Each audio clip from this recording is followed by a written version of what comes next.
Debemos dejar de vivir de manera descuidada y carnal para vivir una vida santa, celestial y espiritual. Hechos de los Apóstoles capítulo 19. Aconteció que entre tanto que Apolos estaba en Corinto, Pablo, después de recorrer las regiones superiores, vino a Éfeso y hallando a ciertos discípulos, les dijo: ¿Recibisteis el Espíritu Santo cuando creísteis? Ellos le dijeron: Ni siquiera hemos oído si hay Espíritu Santo. Entonces dijo: ¿En qué pues fuiste bautizados? Ellos dijeron: En el bautismo de Juan. Dijo Pablo: Juan bautizó con bautismo de arrepentimiento, diciendo al pueblo que creyesen en aquel que vendría después de él, esto es, en Jesús el Cristo. Cuando oyeron esto, fueron bautizados en el nombre del Señor Jesús. Y habiéndoles impuesto Pablo las manos, vino sobre ellos el Espíritu Santo, y hablaban en lenguas y profetizaban. Eran por todos unos 12 hombres.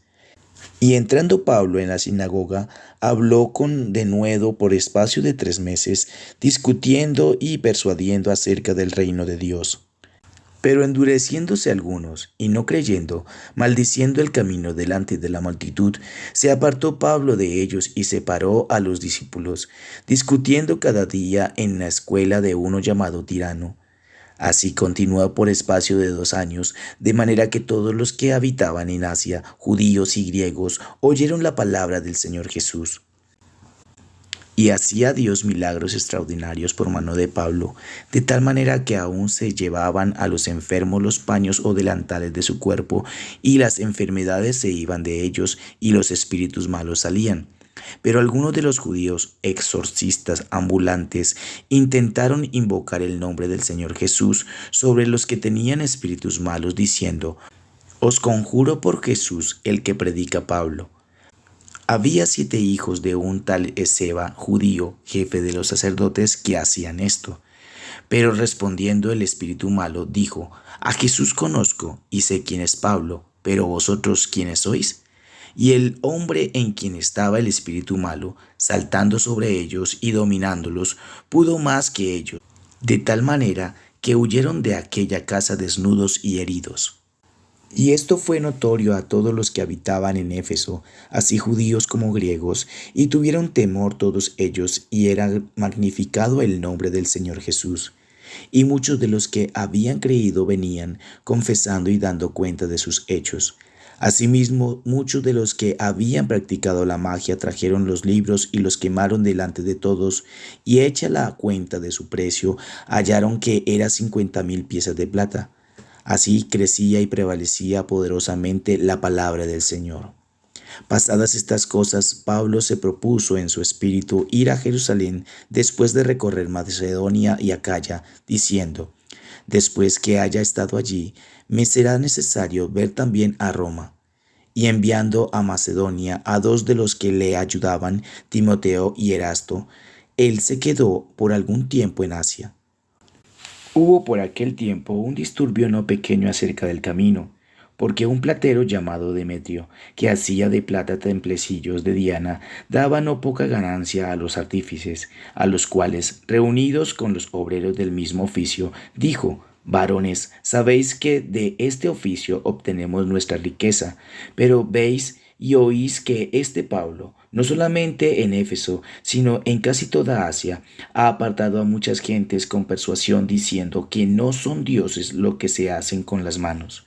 Y no solamente hay peligro de que este nuestro negocio venga a desacreditarse, sino también que en el templo de la gran diosa Diana sea estimado en nada y comience a ser destruida la majestad de aquella a quien venera toda Asia y el mundo entero. Cuando oyeron estas cosas, se llenaron de ira y gritaron diciendo: Grande es Diana de los Efesios. Y la ciudad se llenó de confusión, y a unas se lanzaron al teatro, arrebatando a Gallo y a Aristarco, macedonios, compañeros de Pablo. Y queriendo Pablo salir al pueblo, los discípulos no lo dejaron. También algunas de las autoridades de Asia, que eran sus amigos, le enviaron recado, rogándole que no se presentase en el teatro. Unos pues gritaban una cosa y otros otra, porque la concurrencia estaba confusa, y lo más no sabían por qué se habían reunido. Y sacaron de entre la multitud a Alejandro, empujándole los judíos.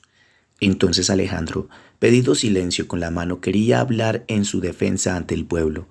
Pero cuando le conocieron que era judío, todos a una voz gritaron casi 2 horas: «Grande es Diana de los Efesios». Entonces el escribano, cuando había apaciguada la multitud, dijo: «Varones efesios, ¿y quién es el hombre que no sabe que la ciudad de los Efesios es guardiana del templo de la gran diosa Diana y de la imagen venida de Júpiter? Puesto que esto no puede contradecirse, es necesario que os apaciguéis y que nada hagáis precipitadamente, porque habéis traído a estos hombres sin ser sacrilegios ni blasfemadores de vuestra diosa. Que si Demetrio y los artífices que están con él tienen pleito contra alguno, audiencias se conceden y procónsules hay, acúsenle los unos a los otros. Y si demandáis alguna otra cosa, en legítima asamblea se puede decir, porque peligro hay de que seamos acusados de decisión por esto de hoy, no habiendo ninguna causa por la cual podamos dar razón de este concurso». Y habiendo dicho esto, despidió la asamblea. Capítulo 20. Después que cesó el alboroto, llamó Pablo a los discípulos y, habiéndolos exhortado y abrazado, se despidió y salió para ir a Macedonia. Y después de recorrer aquellas regiones y de exhortarles con abundancia de palabras, llegó a Grecia. Después de haber estado allí 3 meses y siendo dispuestas asechanzas por los judíos para cuando se embarcare para Siria, tomó la decisión de volver por Macedonia. Y le acompañaron hasta Asia Sópater de Berea, Aristarco y Segundo de Tesalónica, Gallo de Deverde y Timoteo, y de Asia Títico y Trófimo. Estos, habiéndose adelantado, nos esperaron en Troas, y nosotros, pasados los días de los panes sin levadura, navegamos de Filipos, y en 5 días nos reunimos con ellos en Troas, donde nos quedamos 7 días. El primer día de la semana, reunidos los discípulos para partir el pan, Pablo les enseñaba, habiendo de salir al día siguiente, y alargó el discurso hasta la medianoche. Y había muchas lámparas en el aposento alto donde estaban reunidos, y un joven llamado Eutico, que estaba sentado en la ventana, rendido de un sueño profundo. Cuanto Pablo disertaba largamente, vencido del sueño, cayó del 3er piso abajo y fue levantado muerto. Entonces descendió Pablo y se echó sobre él, y abrazándolo dijo: «No os alarméis, pues está vivo». Después de haber subido y partido el pan y comido, habló largamente hasta el alba, y así salió. Y llevaron al joven vivo y fueron grandemente consolados. Nosotros, adelantándonos a embarcarnos, navegamos a Asón para recoger allí a Pablo, ya que así lo había determinado, queriendo él ir por tierra. Cuando se reunió con nosotros en Asón, tomándole a bordo, vinimos a Mitilene. Navegando de allí, al día siguiente llegamos delante de Quío, y al otro día tomamos puerto en Samos, y habiendo hecho escala en Trogilio, al día siguiente llegamos a Mileto, porque Pablo se había propuesto pasar de largo a Éfeso para no detenerse en Asia, pues se apresuraba por estar el día del Pentecostés, si le fuese posible, en Jerusalén. Enviado pues desde Mileto a Éfeso, hizo llamar a los ancianos de la iglesia.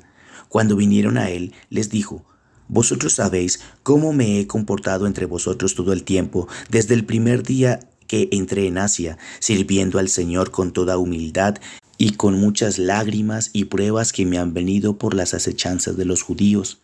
Y como nada fuese útil, he rehuido de anunciaros y enseñaros públicamente y por las casas, testificando a judíos y a gentiles acerca del arrepentimiento para con Dios y de la fe en nuestro Señor Jesucristo. Ahora, he aquí, ligado yo en espíritu, voy a Jerusalén sin saber lo que allá me ha de acontecer, salvo que el Espíritu Santo por todas las ciudades me da testimonio, diciendo que me esperan prisiones y tribulaciones. Pero de ninguna cosa hago caso, ni estimo preciosa mi vida para mí mismo, con tal que acabe mi carrera con gozo y el ministerio que recibí del Señor Jesús para dar testimonio del Evangelio de la gracia de Dios. Y ahora, he aquí, yo sé que ninguno de todos vosotros, entre quienes he pasado predicando el reino de Dios, verá más mi rostro. Por tanto, yo os protesto en el día de hoy que estoy limpio de la sangre de todos, porque no he rehuido anunciaros todo el consejo de Dios. Por tanto, mirad por vosotros y por todo el rebaño en que el Espíritu Santo os ha puesto por obispos para apacentar la iglesia del Señor, la cual Él ganó por su propia sangre. Porque yo sé que después de mi partida entrarán en medio de vosotros lobos rapaces, que no perdonarán al rebaño. Y de vosotros mismos se levantarán hombres que hablen cosas perversas para arrastrar tras sí a los discípulos. Por tanto, velad acordándoos que por 3 años, de noche y de día, no he cesado de amonestar con lágrimas a cada uno. Y ahora, hermanos, os encomiendo a Dios y a la palabra de su gracia, que tiene poder para sobreedificaros y daros herencia con todos los santificados. Ni plata, ni oro, ni vestido de nadie he codiciado. Antes vosotros sabéis que para lo que me ha sido necesario a mí y a los que están conmigo, estas manos me han servido. En todo os he enseñado que trabajando así se debe ayudar a los necesitados y recordar las palabras del Señor Jesús que dijo: más bienaventurado es dar que recibir. Cuando hubo dicho estas cosas, se puso de rodillas y oró con todos ellos. Entonces hubo gran llanto de todos, y echándose al cuello de Pablo le besaban, doliéndose en gran manera por la palabra que dijo, de que no verían más su rostro, y le acompañaron al barco. Señor Jesucristo, sabemos que el fruto de nuestra fe será que todos sinceramente nos volvamos al Señor. Ayúdanos para que cuando prediquemos tu palabra, muchos crean a la verdad, y la verdad los hará libres. Iglesia Misión Pablo te ama y te alienta.